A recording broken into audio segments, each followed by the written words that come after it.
Here's the thing about Nas Daily. He's the guy who made us believe in 1-minute videos that can change the world while simultaneously breaking the internet for all the wrong reasons. See you later. Nas, how did you get here? How did you get here? How many in your entourage? Nasir Yassin, the face behind Nas Daily, went from viral sensation to controversy magnet in a matter of days. And trust me, it wasn't a slow burn. It was a full-on dumpster fire. With his money-making tactics and foul arguments, his situation just went from bad to worse. We're diving into the rise and fall of Nas Daily, a guy who wanted to change the world but ended up changing his reputation for the worst. And trust me, this guy went full send off the deep end. The rise and fall of Nas Daily feels like a movie. If it was a superhero film, Nas would be the well-intentioned but misled protagonist who gets a little too comfortable with the spotlight. Did you know that by 2017, Yassin hit a huge milestone? He actually reached over a whopping 10 million followers on Facebook and became a millionaire social media darling in 2018. But what did he do that gained so much attention? Don't scratch your heads because luckily I've got the answer. But for that, we'll have to rewind the clock a little bit. It's 2016 and Nas Daily, a video creator, emerged with a unique concept: 1 minute a day for 1,000 days. This catchy and excellent technique brought people towards him like bees after honey, and there's no doubt that his content was great. But how? I just spent all day coming back from the Amazon. And to tell you how much I like the Amazon, I'm going to take you on a boat ride. The boat ride begins here. These videos showed cultural diversity and global issues, inspiring people to unite under one idea: positivity, which Nas was throwing away like attractive glitter. Every footage felt like a mini documentary designed to make you feel good about the world. At first, Nas Daily was everything that social media needed. Yassin was this passionate guy going to all sorts of countries and sharing heartwarming stories about cultures, food, traditions, and cool facts. His taglines were catchy, his editing was slick, and the overall vibe was one of global understanding. He really wanted to bring everyone together. When I was a kid, the first English sentence that I learned was not about daddy or mommy. The first English sentence I learned was written all over my toys, and it was made in China. The formula worked like a charm. If you fell into the trap of watching even one of his videos, you'd crave more because by the end of it, you felt smarter or enlightened, as if you had been part of a global family. Let's be honest, who doesn't love that? People hailed the idea as a trophy, and he quickly amassed millions of followers across Facebook, Instagram, and YouTube. But like all heroes, Nas had an Achilles heel, and he came in the form of ambition. You see, once you're at the top of the mountain, there's only one way to go, and it's often down. As Nas Daily grew, so did its empire, and with the empire came big business. Sure, it started with just Yassin traveling worldwide that made us believe in humanity again. Soon, however, Nas Daily's rise wasn't just about spreading heartwarming knowledge, it was about the brand. In 2019, Nas Daily launched Nas Studios, his own production company. This move made sense as he needed a team to keep up with the demand for his content, but something felt off.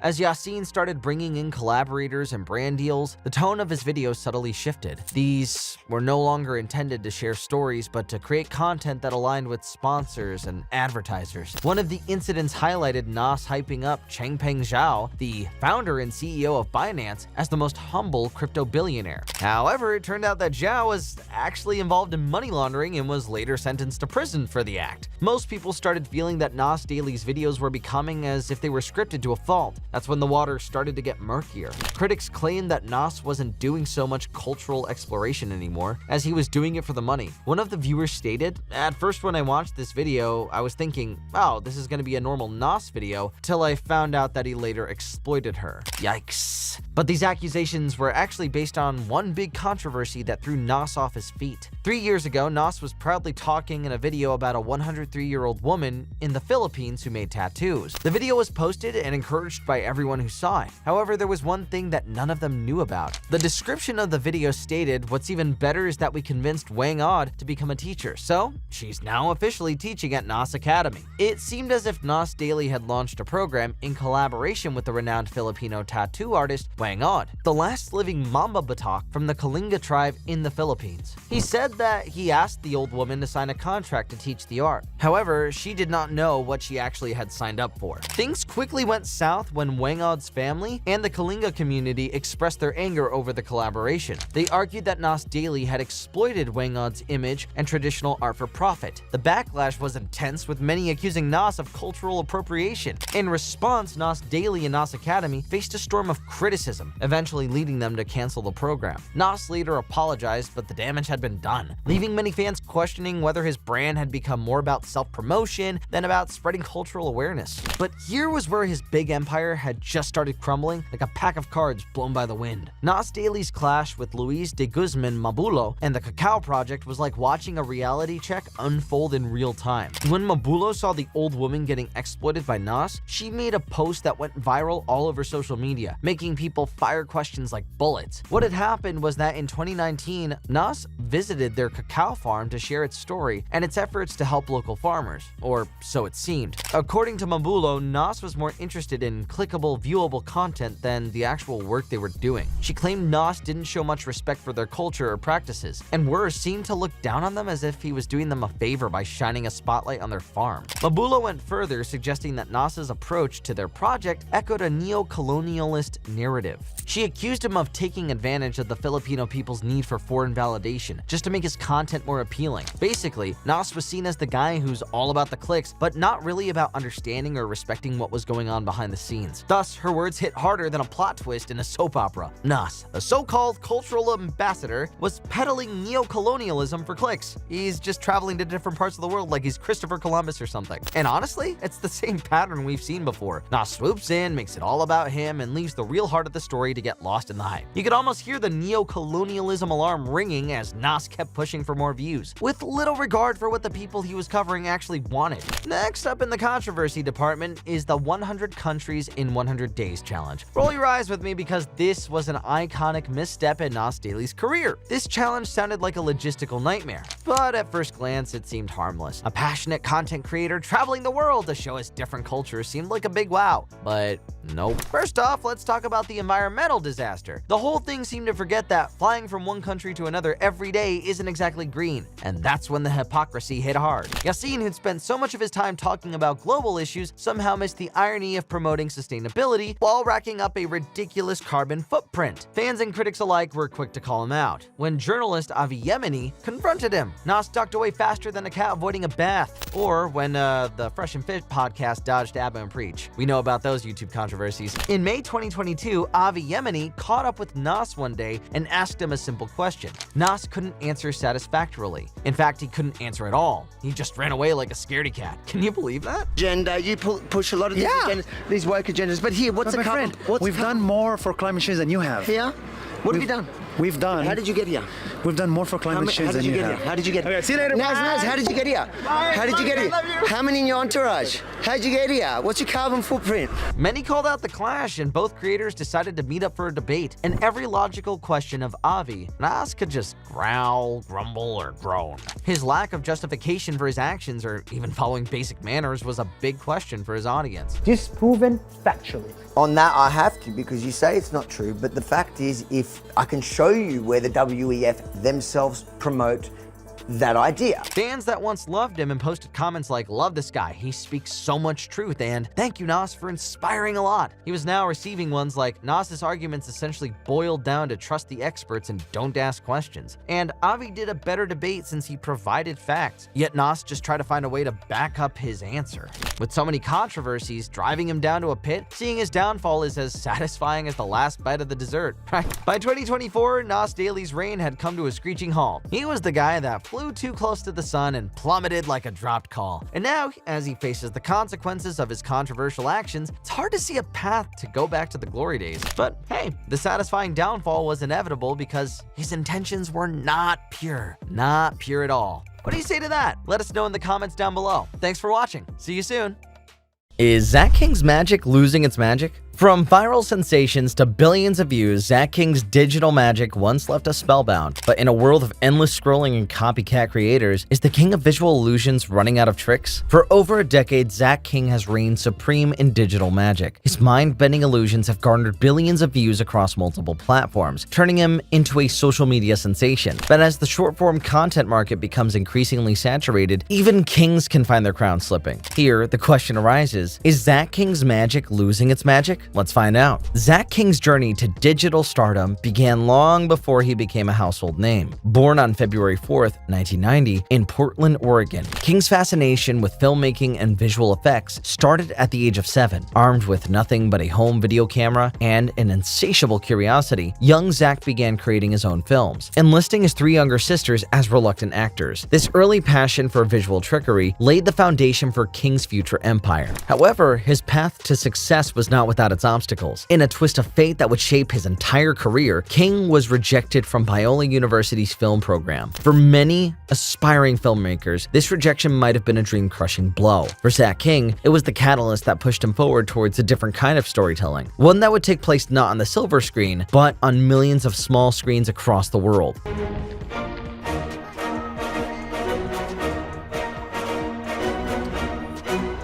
In 2008, King launched his first YouTube channel, Final Cut King, as a creative outlet and a way to share his knowledge of video editing. The turning point came in 2011 when King uploaded a video called Jedi Kittens. The clip, featuring 2 adorable kittens engaged in a lightsaber battle, quickly went viral, amassing millions of views and giving King his first taste of internet fame. This success led to a series of similar videos, including Jedi Kittens Strike Back and Jedi Kittens with Force. These videos not only showcased King's growing skills in visual effects, but also his ability to tap into popular culture and create content that resonated with a wide audience. But it was the now defunct platform Vine that truly catapulted King to stardom. Launched in 2013, Vine's 6-second video format presented both a challenge and an opportunity for creators like King. The platform's limitations forced him to distill his visual magic into bite-sized pieces, perfecting the art of the digital sleight of hand that would become his trademark. King's Vine account quickly gained traction with his clever illusions and seamless editing. By 2015, he had amassed over 3.4 million followers on the platform, becoming one of its most recognizable stars. As King's popularity grew, so did the scale of his operations. What began as a one-man show in a garage evolved into a full-scale production involving a team of professionals. In 2016, King moved his operations to a 15,000 square foot studio in Los Angeles, a space he affectionately calls his playground. But I'll show you everything else, so let's go.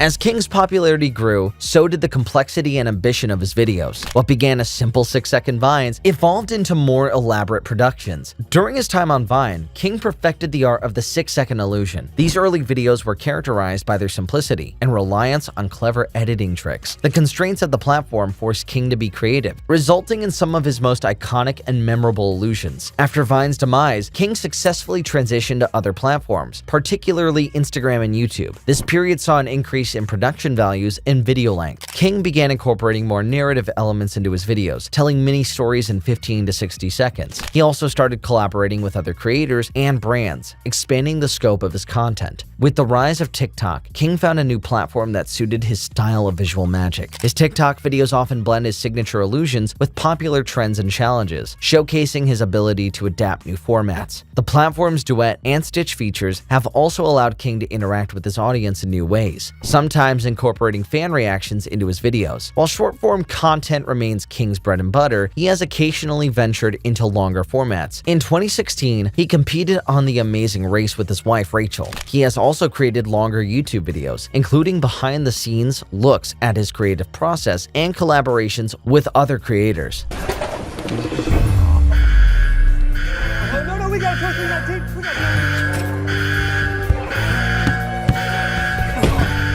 No, unicorns are real. Guys, see? The book says that unicorns are real here. And they actually do love candy.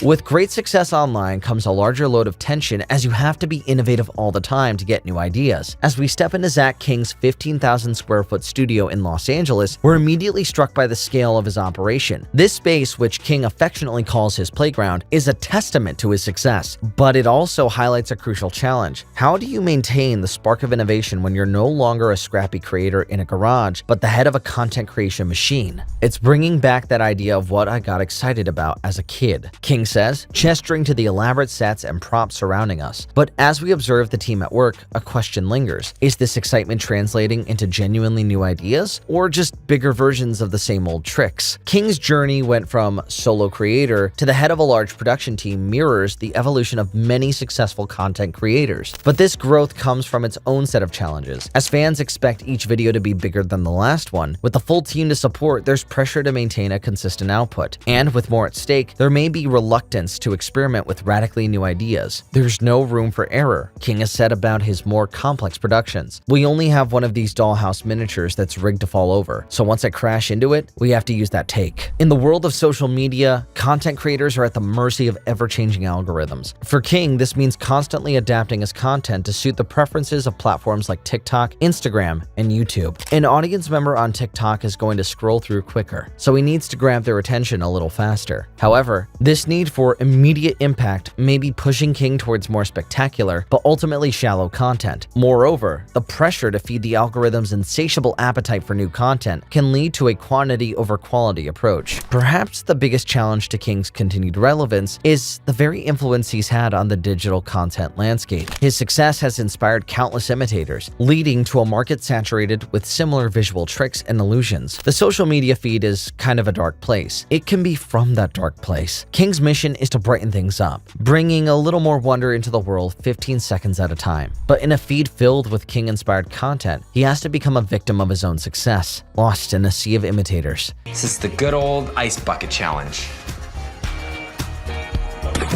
Nice. Now hopefully it teleported him somewhere cooler.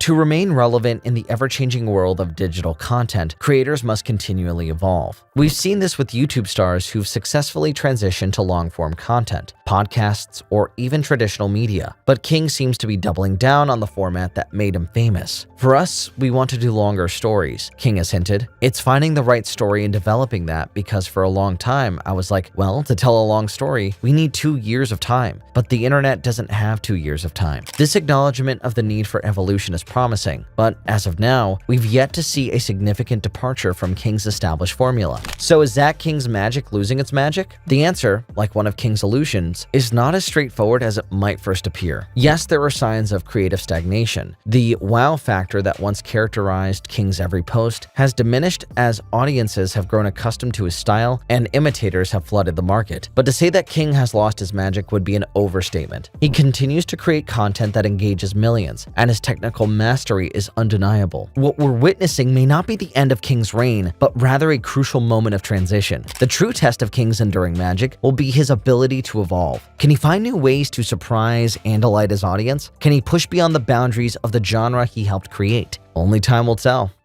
He's just gotten worse. He's gotten more degenerate, more aggressive, more hostile. I feel like I'm just this is all like real. I'm just showing that I make authentic videos.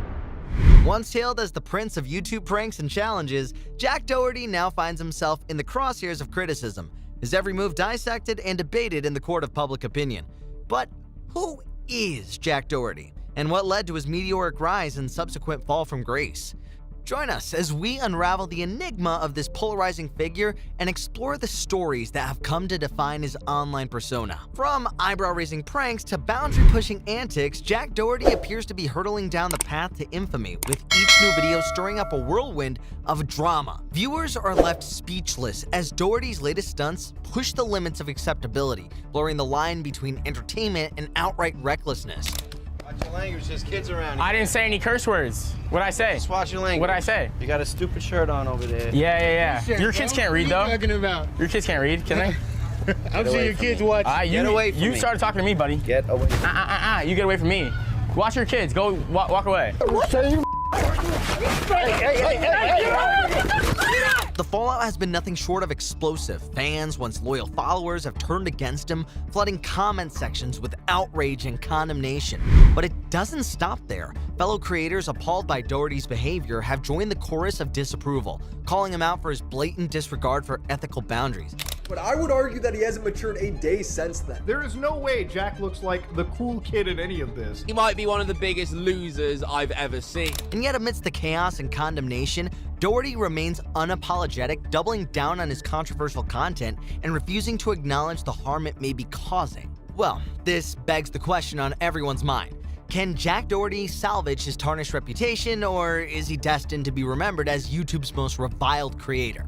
Here's the point of contention. One of Doherty's earliest claims to fame came from his 24-hour challenge videos where he'd sneak into various locations and attempt to spend an entire day without getting caught. Go boys, go in the toilet before. Guys, we got all the candy, we got a dog bed. Guys, we're riding skateboards at 1:15 a.m. These videos garnered millions of views, catapulting Doherty into the spotlight, earning him a reputation as a daring and audacious creator. But as his channel grew, so too did the content of his character. Doherty's quote-unquote stunts became increasingly risky, with some critics accusing him of promoting dangerous behavior to his impressionable audience. Here's an example. One such incident involved Doherty attempting to spend 24 hours in a haunted house, only to be chased out by security guards halfway through the challenge. While the video generated massive buzz and millions of views, it also sparked outrage among concerned parents and advocacy groups who accused Doherty of setting a dangerous example for his young viewers. But perhaps the most infamous of Doherty's controversies came from his fake celebrity prank series where he'd dress up as famous personalities and cause chaos in public places. This was a little deranged, but who am I to say? These pranks ranged from pretending to be Justin Bieber and causing a frenzy in a shopping mall, to posing as Elon Musk and attempting to launch a rocket in a public park. While some viewers found these pranks entertaining, others criticized Doherty for perpetuating harmful stereotypes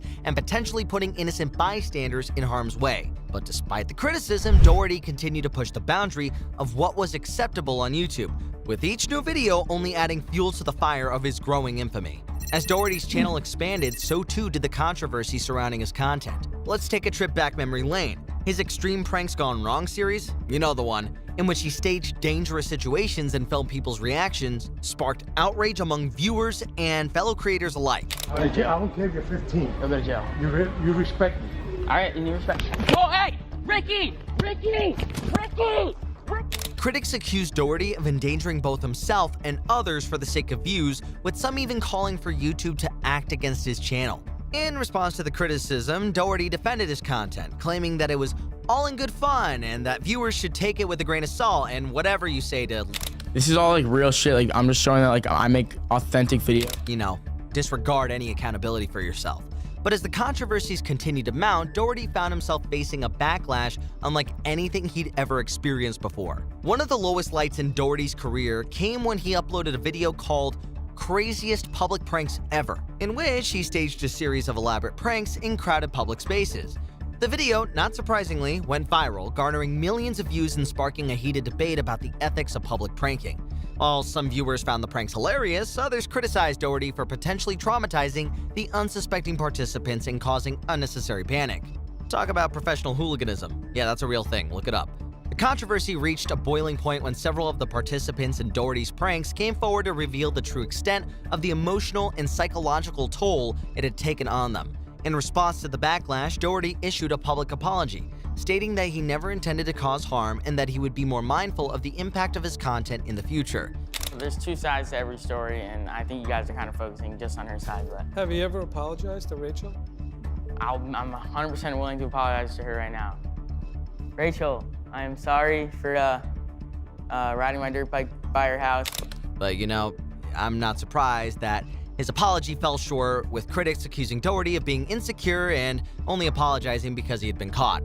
As the fallout from the controversy continued to unfold, Doherty found himself facing a wave of criticism from both viewers and fellow creators, again, many of whom called for YouTube to take action against his channel. Not surprisingly, it hasn't been taken down. In the wake of the public backlash, Doherty's channel faced increased scrutiny from YouTube, thank God, with several of his videos being flagged for violating the platform's community guidelines. This further fueled the dumpster fire surrounding Doherty, with everybody questioning whether YouTube was doing enough to hold him accountable for his actions.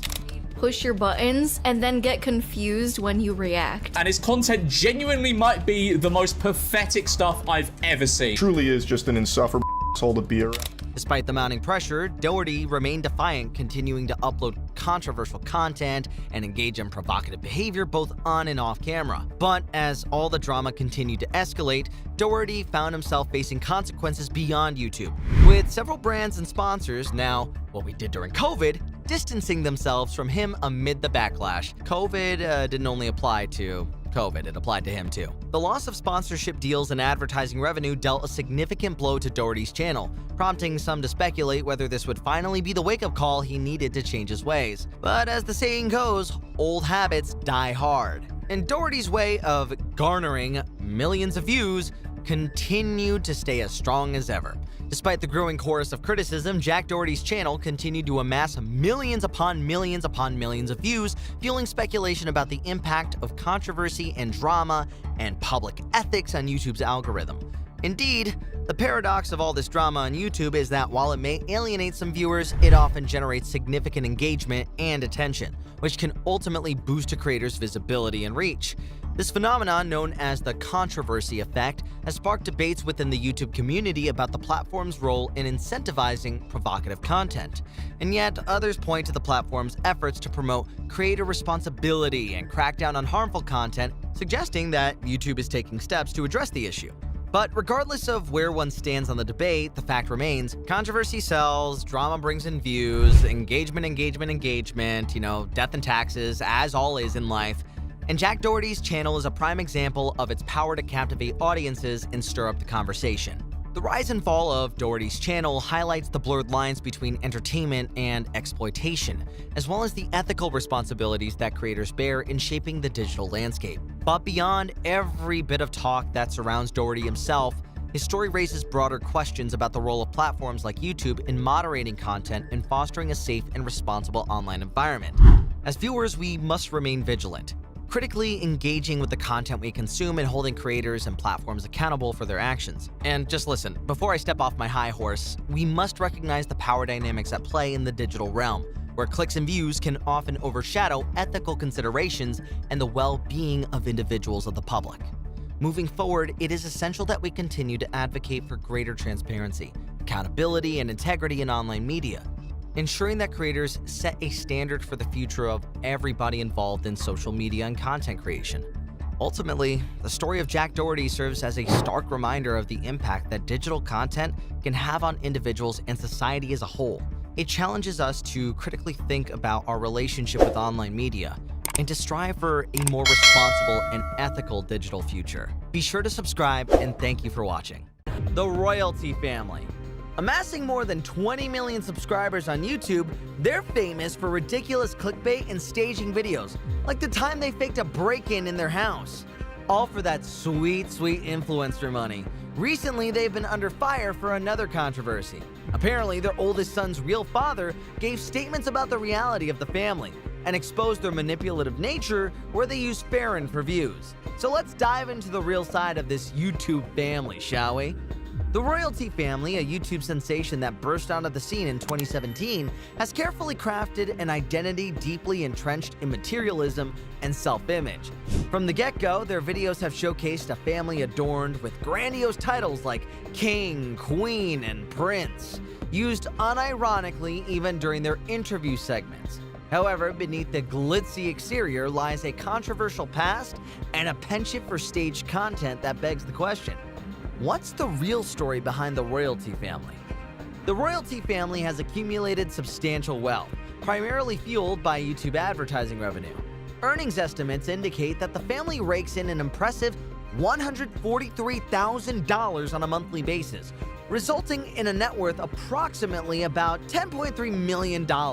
Now, that's some eye-watering numbers. Their financial success extends beyond YouTube, with their lucrative brand partnerships further contributing to their affluence. Collaborations with notable brands such as Bed Bath & Beyond, Google Pixel, and L'Oreal have significantly bolstered the family's prosperity, underscoring the substantial impact of both advertising and brand collaborations on their overall income. One of the main primary criticisms directed at the family revolves around their extravagant materialism, a central theme of the channel. Their claim to fame often involves videos where they go above and beyond to spoil their son, such as allowing an 8-year-old to wield their credit card without limits. You get 1 hour to buy whatever you want, no budget. You get to buy whatever you want. Yep. Or buying items based on a dart's random landing on a map. Are you gonna be throwing darts on this map and buying whatever it lands on? Doesn't seem exactly, wise, but what can I say? These are just YouTube families. The family doesn't shy away from spending exorbitant amounts, sometimes to thousands of dollars on branded clothing for their child, all in the name of creating viral content. The rise of the royalty family coincided with a surge in subscribers within their first year on YouTube. However, this growth wasn't just organic, it was accompanied by an ostentatious display of wealth. Lavish attires and possessions became synonymous with their content. The controversial journey reached its zenith when the family fulfilled their 8-year-old son's dream by gifting him a Lamborghini. Are you gonna come in or not? Let's move. We're ready. Yes! Please, this is my dream come true! While these videos may serve as clickbait, the potential impact on the child growing up in an unbounded materialistic environment is a cause for concern. The family's values, rooted in excess spending and flaunting wealth, may very well contribute to shaping the child's entitled and unlikable attitude, and maybe a gambling problem, but we're not gonna go there. If we're not careful, we could have another Jack Doherty on our hands, and I don't think the world could handle one more of that guy. Yikes! In mid-2019, the family took their penchant for drama to new heights with a video titled, "Why is this happening to our family? The Truth." In this upload, they alleged that fans invaded their privacies by taking pictures of their home. Diesel Patches, a commentator, added a layer of humor to the situation, expressing skepticism that grown truck drivers could be fans of a child's vlogging channel. I'm a fan. Excuse me if I'm having a hard time believing that grown-ass truck drivers are fans of a family vlogging child's kid channel. The staged confrontation escalated when Ali, identified as the head of the family, claimed to have called the police. We would like to have some cops sent to our house, invasion of privacy. We feel threatened, honestly. If there's any way that they could come ASAP, that'd be great. An officer, likely an actor, showed up, and the family narrated the incident as a traumatizing event, asserting their inability to sleep that night. 30 minutes ago. So like 8:30, 8:40? Yep. And I called the cops. I confronted them. They come onto the property? Yeah. One of the guys came to the front yard right next to the tree, and I told him to get away. Like, that wasn't acceptable at all. This is the first time? No, it's happened before, but... However, their attempt to move forward as a family was short-lived, as the next day brought another video titled, "We Have Bad News." This time, the staged confrontation became a pretext for justifying their need for a larger house. And within a mere 10 days, the royalty family claimed to have acquired their dream mansion. The relocation to a new property provided fertile ground for yet another dubious video titled, "Somebody Broke Into Our New Home. Live Camera." This time they declared that their recently purchased house was burglarized. Curiously, Ali opted not to involve the police, expressing reluctance to call law enforcement on potentially homeless individuals. Instead, he confronted the supposed intruder himself, presenting security footage as evidence of the break-in. However, inconsistencies emerged when the family on site claimed that the intruder had entered through the gate.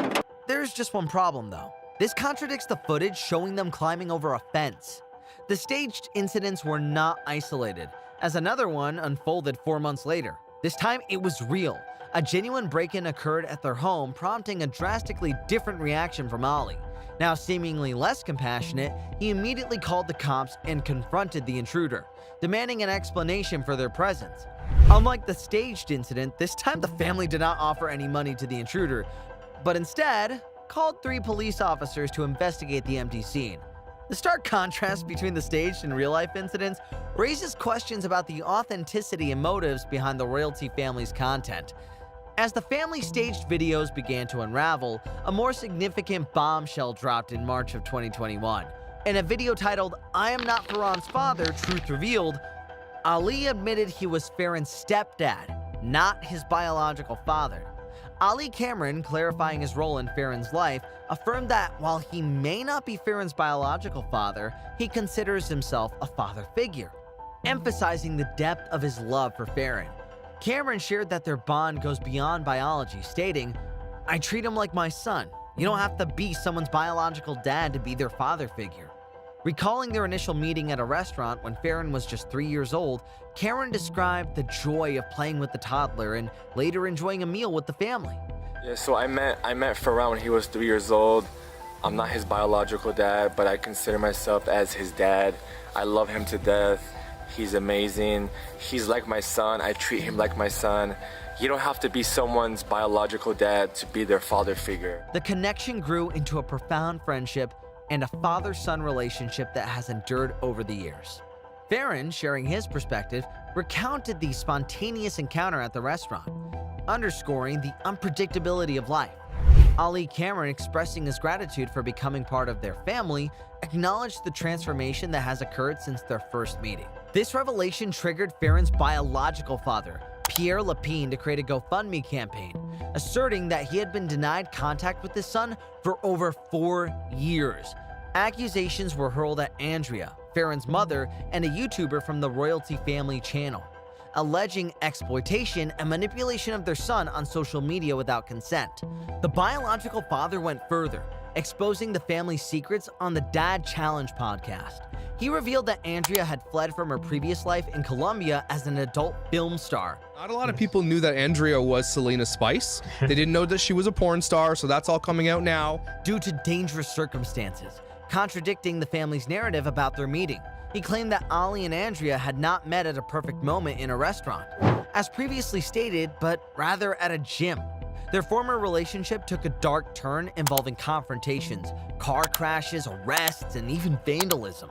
According to Farron's biological father, Andrea and Ali's marriage was a business arrangement rooted in financial gain, and they purportedly despised each other. Ali's alleged restrictions on Farron extended to blocking him entirely from accessing the internet, limiting his online activities and socializing. Additionally, Farron was not allowed to visit other people's houses to prevent internet exposure.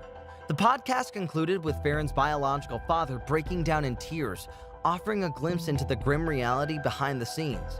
However, the royalty family swiftly responded by creating a TikTok video in which Farron, seemingly coerced, denied his biological father's claims and pleaded for the accusations to stop.